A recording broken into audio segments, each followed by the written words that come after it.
अब हम पैंक्रेटाइटिस की सीरीज में जो नेक्स्ट वीडियो मैं आपसे शेयर करूंगा वो ये है कि पैंक्रेटाइटिस के सिम्टम्स क्या होते हैं। यानी अगर मान लो आपको पैंक्रेटाइटिस का अटैक हो तो उसमें आपको किस वजह की दिक्कत होती है, आपके सिम्टम्स क्या होते हैं, ये मैं आपसे ब्रीफली डिस्कस करने जा रहा हूँ। ये प्रॉपरली डायग्नोज हो, अर्ली डायग्नोज हो और इसका प्रॉपर ट्रीटमेंट हो। हाय एवरीवन, पैंक्रेटाइटिस के जो सिम्टम्स होते हैं और जो पेशेंट का कंडीशन होता है, हम उसको टू पार्ट्स में डिवाइड करते हैं, माइल्ड और मॉडरेट या सिवियर। इसके सिवियरिटी के ऊपर, यानी ये कितना सिवियर आपको ये सिम्टम्स है, उसके बेसिस पे हम माइल्ड पैंक्रेटाइटिस कहते हैं या मॉडरेट या सिवियर पैंक्रेटाइटिस कहते हैं। माइल्ड पैंक्रेटाइटिस के सिम्टम्स कुछ इस प्रकार के होते हैं। पेशेंट्स को पेट में दर्द होता है, पेट का जो दर्द होता है वो काफ़ी सिवियर होता है और ये ऊपर के अब्डोमेन में होता है, पेट के ऊपर के पार्ट में दर्द होता है। मिडिल ऑफ द अब्डोमेन में यूजुअली दर्द होता है। कुछ पेशेंट्स को मिडिल ऑफ द अब्डोमेन के अलावा left side of the abdomen में भी दर्द होता है और ये दर्द ये पीठ तक यानी रीढ़ की हड्डी तक ये रेडिएट होता है। ये कैरेक्टरिस्टिक्स पेन है पैंक्रेटाइटिस का, पेट में दर्द होना और ये पीठ या रीढ़ की हड्डी तक ये रेडिएट होना। ये पैंक्रेटाइटिस में ही होता है। ये बहुत कम कंडीशन है इसके अलावा जिसमें ये होता है ऐसा।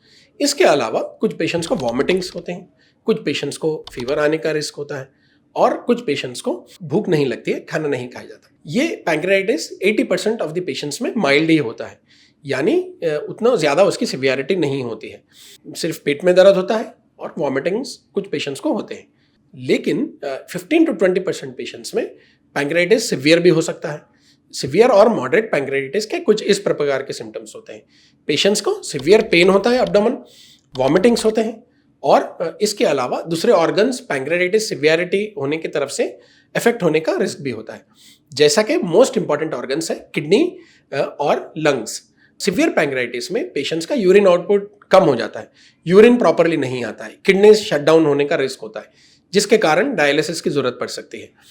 कुछ पेशेंट्स को लंग्स इफेक्ट होने का रिस्क होता है।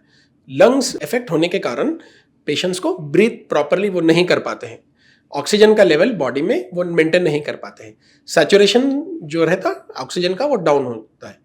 उसको हम सपोर्ट करने के लिए पेशेंट्स को ऑक्सीजन की ज़रूरत लग सकती है या वेंटिलेटर की भी ज़रूरत लग सकती है। किडनी और लंग्स दो ऐसे ऑर्गन्स हैं जो सिवियर पैंक्रेटाइटिस में इफेक्ट हो सकते हैं। इसके अलावा इस पैंक्रेटाइटिस और भी सिवियर होने के कारण हार्ट भी इफेक्ट हो सकता है और ब्रेन नर्वस सिस्टम भी इफेक्ट हो सकता है।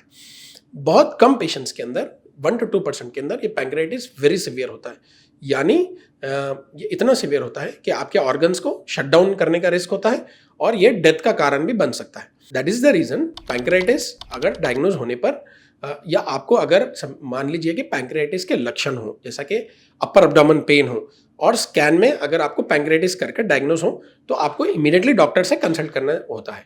इसको आप नेग्लेक्ट नहीं करना होता है, नो मैटर आपका पेन का लेवल कितना भी कम क्यों ना हो, क्योंकि ये इंटरनली आपके ऑर्गन्स को अफेक्ट कर सकता है।